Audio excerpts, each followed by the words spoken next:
ينسى أن السياسة أيضا من الدين وإلا فإن الحقيقة العبودية لله ولدينه إذا كان الإنسان عبدا لله في الصلاة والصيام والطهارة والحج ثم يكون عبدا لغير الله في الفكر السياسي والمخالفة في الدين الاقتصادي.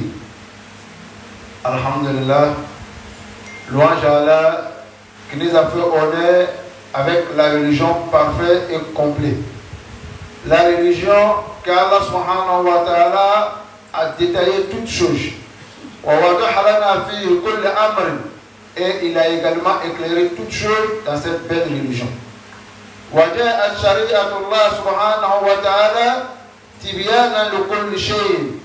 Et les lois, les prescriptions ou la loi islamique a été suivie dans le Saint-Coran pour nous détailler tout cela.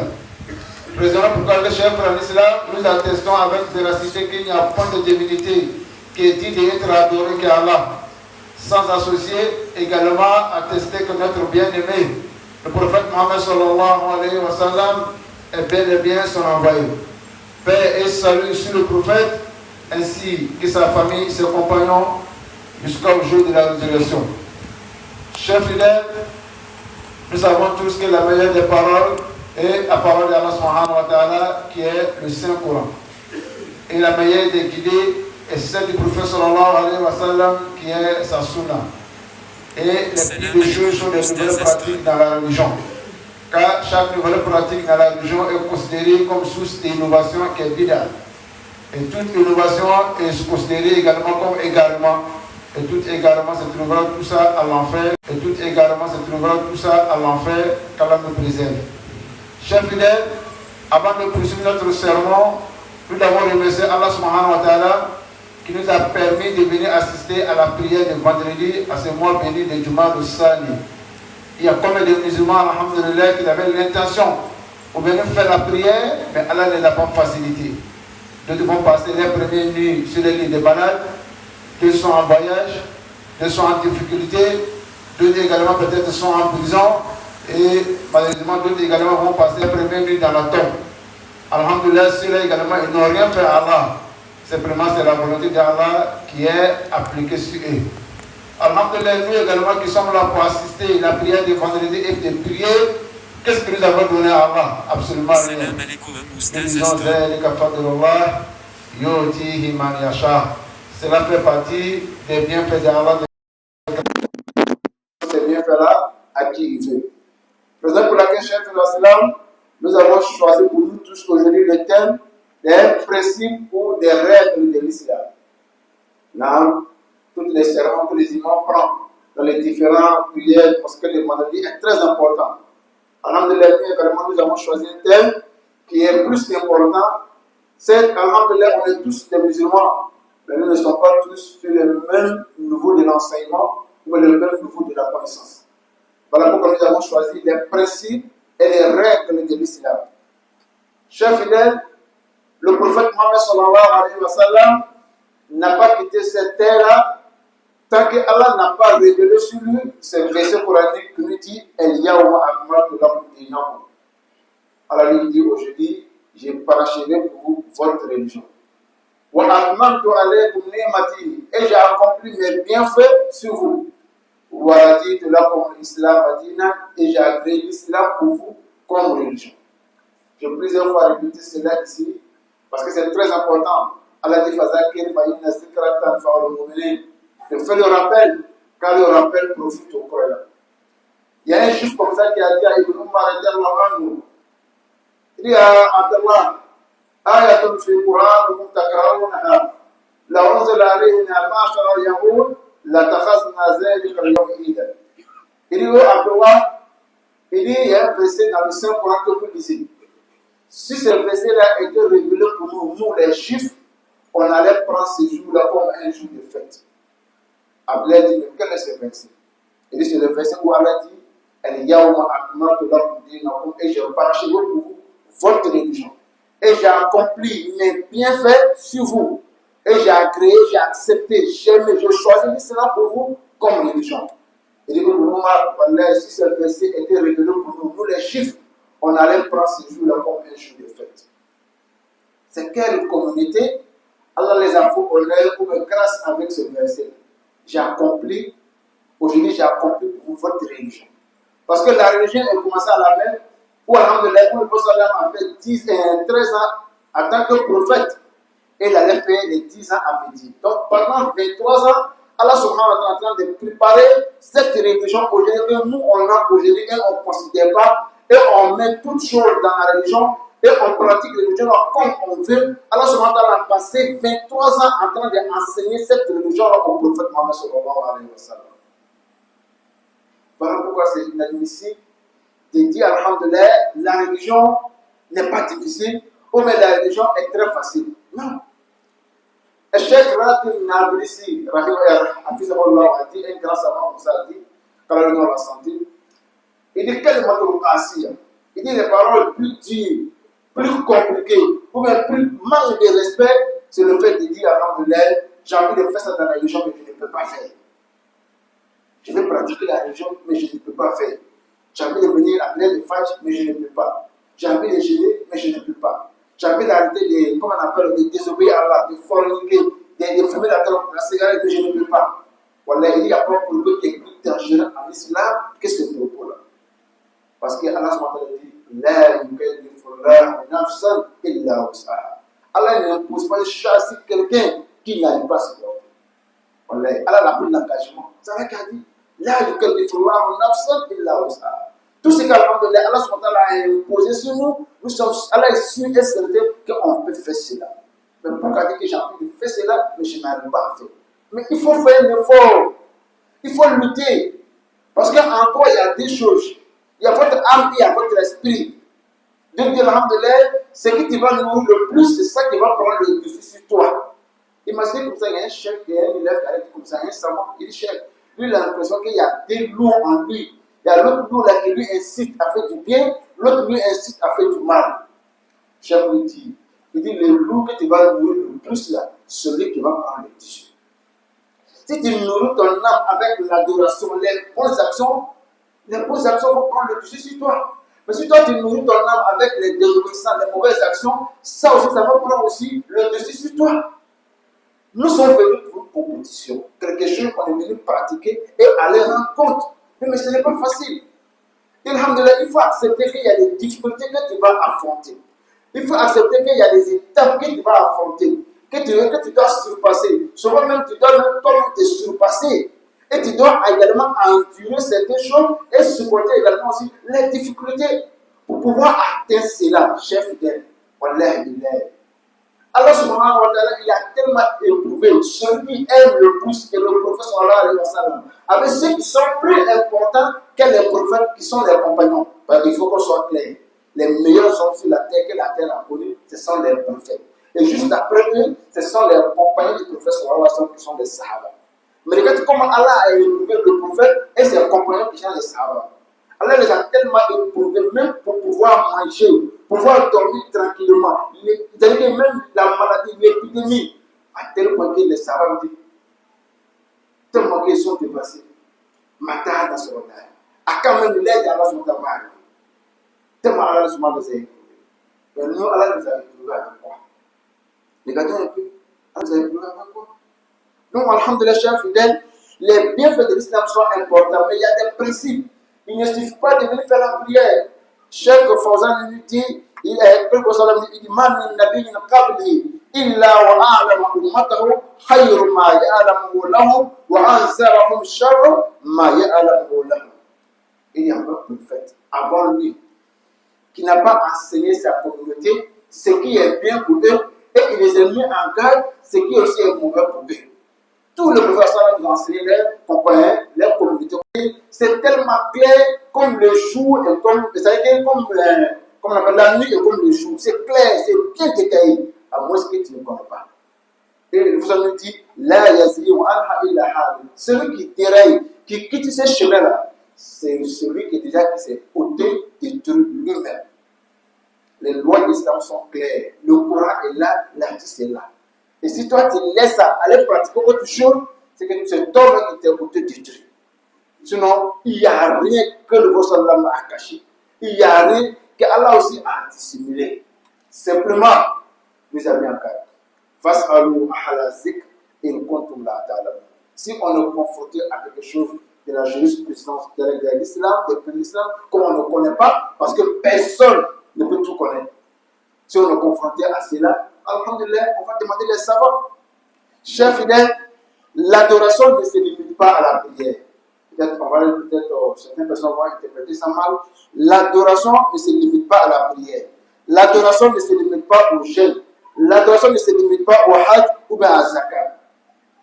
Les savants sont unanimes pour dire كل العبادات والمعاملات والعقائد والأحكام والسياسة والاقتصاد والسيرة والأخلاق. Il dit que lorsqu'on parle de l'adoration, c'est d'abord les prières qu'on voit, les gestes, les prières, le jeûne, etc. Il y a également les transactions qu'on fait, ça fait partie également aussi de l'adoration. Notre conviction, notre foi également aussi fait partie de l'adoration. Les principes, les lois également aussi fait partie de l'adoration. Même la politique que nous menons également fait partie de l'adoration. Même l'économie, la manière dont on cherche l'argent, ça fait partie également aussi de l'adoration. Et pour comprendre également l'adoration, on doit aussi apprendre la biographie du prophète sallallahu alayhi wa sallam. Pour comprendre également aussi l'adoration aussi, on doit également aussi apprendre les comportements du prophète sallallahu alayhi wa sallam. Chers fidèles, notre thème va se baser beaucoup, parce que je dis quelque chose qui est très important, qui est la politique. Oui, la politique fait partie de l'adoration. Quand on parle de la politique, certaines personnes vont penser que c'est la politique que nous voyons aujourd'hui. Les présidents ou les ministres, non. Ta manière même que tu mènes ta vie, c'est ta politique. La manière que tu éduques tes enfants aussi, c'est votre politique. La manière que tu cherches l'argent également aussi, c'est votre politique. Mais votre politique doit être une politique qui est liée à l'enseignement du Saint-Coran et le hadith du prophète sallallahu alayhi wa sallam, comme les savants ont dit. وكل شيء موجود في كتاب الله وفي سنة رسوله صلى الله عليه وسلم. Chers fidèles, on peut être confronté à un problème. Donc, alhamdulillah, tu n'as pas la réponse dans le Saint-Coran, soit par ignorance, ou bien il n'y en a même pas. Ou bien également, alhamdulillah, tu es confronté à un problème qui n'est pas dans le Coran, mais qui n'est pas aussi dans la Sunna. Peut-être toi, tu ne connais pas, ou bien il n'y a même pas dans la Sunna. Qu'est-ce qu'il faut faire? Mais la réponse peut être dans la biographie du prophète sallallahu alayhi wa sallam. La réponse peut être là, dans le comportement du prophète sallallahu alayhi wa sallam. Mais si toi, tu ne connais pas cela, comment tu vas t'en sortir? Alhamdulillah, je vous donne un exemple très clair. Il y a ce qui, les historiens appellent Sulhul Hudaybiyah. L'an 6e ou l'an 5e, Inch'Allah, le prophète sallallahu a rêvé qu'il a fait le pèlerinage à la Mecque pendant qu'il était exilé à Médine. Et il s'est levé avec tous ses compagnons, plus de 700 personnes, pour aller faire le Hajj. Arrivé là, la Mecque était à l'époque sous l'autorité d'Abu Sufyan, qui s'est converti après. Et il a mené ses cavaliers, les Sofyan, les Ikrama, pour aller barricader, pour empêcher que le prophète sallallahu alayhi wa sallam. Négociation, c'est négociation. Le prophète sallallahu a envoyé Ousmane bin Affan pour négocier. Je n'ai pas eu tout le monde comme nous sommes nécessairement, nous sommes pas dans une conférence. Donc, après donner un accord, pour le prophète sallallahu doit se retourner. Et l'accord a été écrit. Alors, parmi l'accord, c'est un Mécois, un Mécrien de la Mecque quitte pour aller à Médine, le prophète doit le refouler. Mais si un Médinois, un musulman quitte à Médine pour venir à la Mecque, on doit l'accepter. Et le prophète a signé cela. Vous voyez que c'est difficile. En plus, quelle raison même, celui-même qui écrivait l'accord, il a écrit Bismillah ar-Rahman ar-Rahim. Celui qui est en face du prophète sallallahu du côté des Mécois, c'est Suhail bin Amr. Il dit Bismillah ar-Rahman ar-Rahim, c'est quoi? Pour lui, qu'on a Bismillah ar-Rahman ar-Rahim. Ils n'ont qu'à effacer ça. Voilà pourquoi dans la religion, il ne faut pas souvent. On a l'impression d'être trop dur dans la religion. Voilà le prophète sallallahu il a effacé ça. Il dit Ali, il faut effacer. Ali, par contre, lequel il a effacé cela. Ce qui est encore plus grave, on dit هذا ما اتفق عليه محمد رسول الله وصهيب بن عمرو. Il dit voilà l'accord pour que Mohammed, le messager d'Allah, avec Suhail bin Amr. Suhail dit Mohammed, sallallahu alayhi wa sallam. Il dit si j'étais sûr que tu étais un prophète, je n'allais pas te combattre. Il faut enlever le rasoul de l'air. Le messager d'Allah, il faut enlever. Voilà, Ali dit qu'il n'en est pas. Le prophète dit il faut effacer. Ali dit qu'il ne peut pas effacer. Parce que lui, il croit. Quand on regarde l'historien, c'est pas comme Ali a désobéi au prophète. Il dit lui, il croit que toi, tu es le messager d'Allah. Comment lui, il va effacer ça? Il dit lui, il ne peut pas effacer. Le prophète dit montre-moi la partie, parce que le prophète ne savait pas lire et écrire. Il dit montre-moi la partie. Allez lui montrer la partie. Le moins, il a effacé, c'est là. Il y a plusieurs accords comme ça qui dérangeaient les musulmans. Pourquoi qui dérangeaient les musulmans plus? Pourquoi quand un musulman se convertit, il va aller à Médine, on dit non, il ne doit pas partir. Un musulman, peut-être qu'il est converti, qui veut devenir mécréant, lui il vient à la Mecque, on dit non, lui peut partir. Wallah, chef fidèle, quand l'un donne tous des bonnes épouses. Quand l'accord est fini, le prophète dit bon, si vous amenez les bêtes, tirez vos bêtes et rasez-vous. Rasez votre tête, comme ceux qui ont fait la Hajj. Voilà, tous les savants se sont imposés. Donc, quand on désobéit à un prophète, qu'est-ce qui se passe? Le châtiment d'Allah descend. Non, quand on désobéit à un prophète, le châtiment d'Allah descend. Le prophète l'a étonné. Tous les sabbats sont fâchés. Le prophète est entré pour expliquer ça à sa femme au Moussalman. Voilà, Allah va châtier les musulmans. Je les ai ordonnés et ils ont refusé. Quand ils donnent tous des bons épouses. Voilà, il y a un Moussalman dit Rasoul, Mohamed, il faut sortir. Tant il faut commencer à terre. Moi, ça prêtait à retourner à Médine. Voilà un Mekwa qui s'était converti, mais les Mekwa l'ont attaché, l'ont enchaîné, l'ont laissé. Parce qu'il y a plusieurs personnes. Quand le faisant est quitté à la Mecque, voilà Médine, ils n'ont pas pu partir. C'était fait. D'autres ont été tués comme les rabbins, d'autres ont été hachés. C'est quand le peuple est revenu conquérir la Mecque qu'ils ont gagné la liberté. D'autres, alhamdulillah, ont fait l'immigration par cachette. Et d'autres ont fait l'immigration publiquement, comme Omar ibn Khattab. Il a dit, lui, ils sont pas fait l'immigration. J'ai quitte à la Mecque. Voilà, il me dit, celui qui est sûr qu'il est intéressant, quand je croise derrière la police, que je vais rendre sa femme veuve, ses enfants au reflet. Quand on a l'homme progresse. C'est ça, les musulmans de l'époque. C'est ça, les musulmans de l'époque. Ils ont fait trembler le monde entier. Bon, je dis, voilà les musulmans de la Syrie. Voilà, petit Israël là. Chaque jour, ils mettent des frappes, des raids. Si, comme on l'a beaucoup. Chers fidèles, lorsque le Rasulallah s'apprêtait à retourner, voilà un musulman qui s'est converti, malheureusement, les mémoires l'ont empêché. Il est venu avec ses chaînes. Rasoul, aide-moi. On me torture, on me frappe. Tu n'avais pas mangé. Voilà, tous les sabbats sont mis en bleu. Le prophète dit, si tu étais venu avant qu'on allait signer l'accord, j'allais t'accepter. Mais je viens de signer l'accord. Retourne-toi. Les musulmans sont retournés avec la colère même sur le prophète sallallahu alayhi wa sallam. Mes chers fidèles, l'islam également c'est la politique. Regarde comment c'est passé. Lorsque le prophète sallallahu alayhi wa sallam est à la Médine, les sahabas, les quoi qui sont convertis en islam, voulaient recueillir à Médine. Quand ils sont arrivés à Médine, le prophète dit non, moi j'ai signé l'accord. Vous ne pouvez pas rester à Médine ici. Allez quelque part, allez rester. Entre la Mecque avec Médine, et eux ils ont créé leur village. À ce moment, quand un musulman quitte à la Mecque, est un musulman, il vient à Médine, le prophète dit comme j'ai signé un accord avec les mécréants, qu'un homme ne doit pas quitter à la Mecque, est un musulman, venir à Médine, il faut aller vers votre village qu'ils ont créé. Donc, quel autre village là-bas?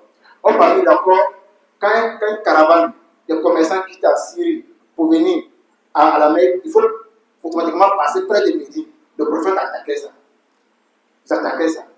Donc, parmi d'accord, on dit le prophète a pu attaquer les caravanes. Maintenant, ceux qui ont créé leur village, ils sont venus à Médine. Donc, quand les caravanes passent, ils attaquent ces caravanes. Quand la Abu Sufyan, la Abu Diel, les caravanes de Khalid viennent se plaindre, le prophète dit mais ils ne sont pas à Médine.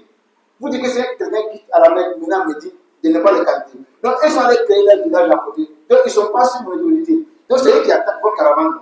Et si c'est comme ça, on va annuler cet accord. Donc, quand quelqu'un quitte à la Mecque, pour venir à Médine, il faut l'accepter. Ce n'est pas la politique qui est là. Nous disons ça pourquoi? Parce que cette année, on ne va pas entrer dans cet détail des soi-disant fêtes de fin d'année. Chaque année, à chaque moment, qui a fait des nouvelles qui arrivent. Le musulman doit fêter une nouvelle, le musulman ne doit pas fêter une nouvelle, le musulman doit fêter 31, le musulman ne doit pas fêter Saint-Janvier. Et, alhamdoulilah, ce sont les mêmes pratiques. Chers fidèles, celui qui est musulman, qui connaît sa religion, il sait que ces fêtes-là, ce ne sont pas ses fêtes. Celui qui est musulman, qui connaît sa religion, voilà, il ne va pas venir tuer le premier janvier. Celui qui est musulman et qui aime le prophète sallallahu alayhi wa sallam, qui connaît bien sa religion, il va s'abstenir de tous ces fêtes-là. Ce sont des fêtes païennes. Même les chrétiens ne sont pas d'accord sur ces fêtes-là. Mais sur nous, les musulmans, aujourd'hui, on a accaparé ça. Voilà, si les musulmans se retirent de ces soi-disant fêtes, il n'y a pas fête. Quand on fait des reportages dans les pays, c'est à Côte d'Ivoire, dans les pays voisins. Tu vas dire que c'est comme si le monde même s'est levé.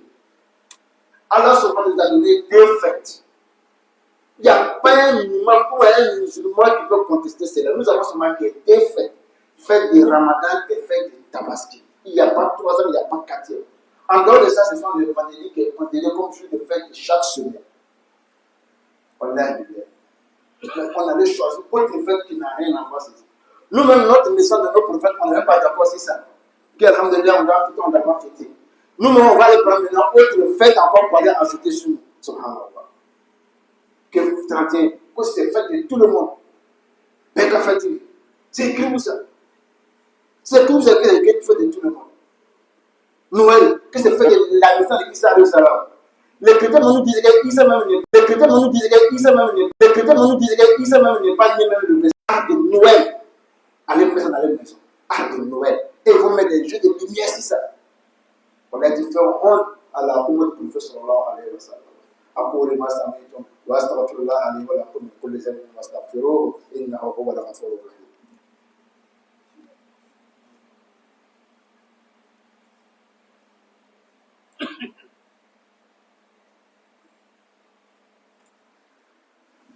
الحمد لله ولا عاقبة للمتقين ولا عدوان إلا على الظالمين.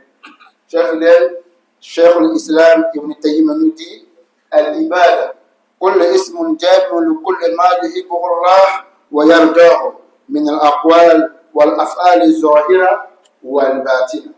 Il dit l'adoration, c'est un nom complet pour tout ce que tu aimes et que lui plaît, des paroles ou des actes, à la fois apparents et également cachés.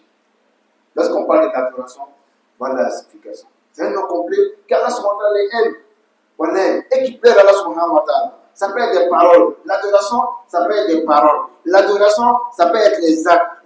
Et également, ça peut être les paroles et les actes cachés. Ou bien, alhamdoulilah, tu as fait ça publiquement. C'est pour dire simplement, alhamdoulilah, il y a des personnes qui sont esclaves d'Allah subhanahu wa ta'ala dans la prière. Ils sont esclaves d'Allah dans le jeûne. Ils sont serviteurs d'Allah subhanahu wa ta'ala dans le hajj et zakat, dans tout acte d'adoration. Mais quand il s'agit de ses pensées, ou bien de ses transactions, lui, il est serviteur ou il est esclave d'autres personnes. Parce que ce qui Allah dit dans les transactions, dans les commerces, ou bien dans les pensées, lui, il n'est pas d'accord avec. Mais alhamdulillah, c'est que toi, tu n'es pas serviteur d'Allah. Tu es un serviteur d'Allah quand tu es dans la mosquée. Tu es un serviteur d'Allah quand tu lis le Coran, quand tu fais tes zikrs, quand tu gênes. Mais lorsque tu es dans tes boutiques, tu gênes. Mais lorsque tu es dans tes boutiques, tu gênes. Mais lorsque tu es dans tes boutiques, toi, tu ne veux pas prendre autre enseignement. Si ce n'est que ton imam, voilà, c'est que toi, alhamdulillah, tu es égaré. J'ai vu comme ça un petit chrétien qui dit, si tu veux, il faut aller étudier à la Mecque, il faut avoir le doctorat. L'imam de la Mecque, quand t'accompagner au retour, il faut passer à l'Égypte, il faut passer à Azhar, prendre le diplôme. Et si tu viens devant moi, tu vas échouer. Subhanallah. Quel orgueil. Est-ce qu'un musulman qui aime sa religion peut dire ces propos-là? Chef fidèle, la religion appartient à Allah subhanahu wa ta'ala. Mais pour bien connaître la religion, chef fidèle, c'est pour apprendre ta religion. Il faut être un savant. En dehors de ça, il faut apprendre ta religion. On demande à Allah subhanahu wa ta'ala de nous donner la bonne compréhension, qui Allah fasse nous des musulmans sincères. Chef fidèle, tout ce que je viens de dire tout à l'heure en matière de fêtes de fin d'année, il y a des personnes qui sont dans les services publics, dans le gouvernement ou dans les boîtes, où, alhamdulillah, dans les fêtes de fin d'année, on organise des fêtes. Il y a des manières de participer, il y a des manières aussi de ne pas participer. On n'a pas le temps de vous expliquer cela, parce que aussi, alhamdulillah, Allah subhanahu wa ta'ala a tout détaillé dans le Saint-Coran. Comment se comporter avec le non-musulman, comment se comporter avec les juifs, les catholiques. Mais est-ce que tu peux faire ça en Afrique ici? Il faut que le nom est décédé, que tu vas envoyer ta femme, tu m'appelles. Subhanallah. Je ne passe même pas à côté de là-bas. Mais toi, tu es un cas de fitna. Ça se fait. Mais alhamdoulilah, mais aujourd'hui, dans un pays comme la Côte d'Ivoire, il n'est pas fait. Il y a plusieurs formes pour cela. Vous voyez. Pour alhamdoulilah, ta femme est décédée. L'homme ne fait pas veuvage. C'est la femme qui a fait veuvage 4 mois, 10 jours. Ta femme décède le matin. Le soir, tu peux te marier. Mais est-ce que tu veux faire ça dans le quartier aujourd'hui? Avant de dire que c'est pas la fille de la femme là. Donc il y a des lois comme ça. Si on a appelé le Mansour, il s'est marié, sa femme est décédée le matin. Ici, on va dire avant Zour. Il allait enterrer sa femme. Dès qu'il est quitté au cimetière, il est venu devant la mosquée. Il a trouvé des compagnons à des Sahabas. Abdullah et Ibn Mansour. Un très grand savant. Celui que le prophète m'a dit, lis-moi le Coran. Il est entré dans la mosquée. Il dit, Zaoui, il dit, mariez-moi. Il dit, je ne vais pas passer une nuit sans femme.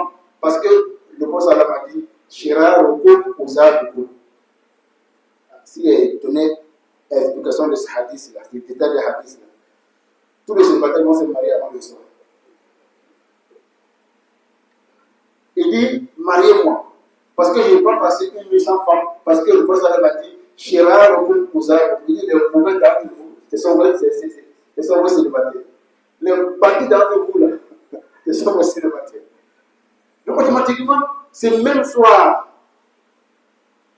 Il y a un tabiou qu'on appelle Abdullah bin Moussaï. Il a fait le mariage de sa fille. Allez taper la porte d'Abdullah bin Moussaï. Il tape la porte. Abdullah dit que, qui a la porte? Il dit, c'est Saïd.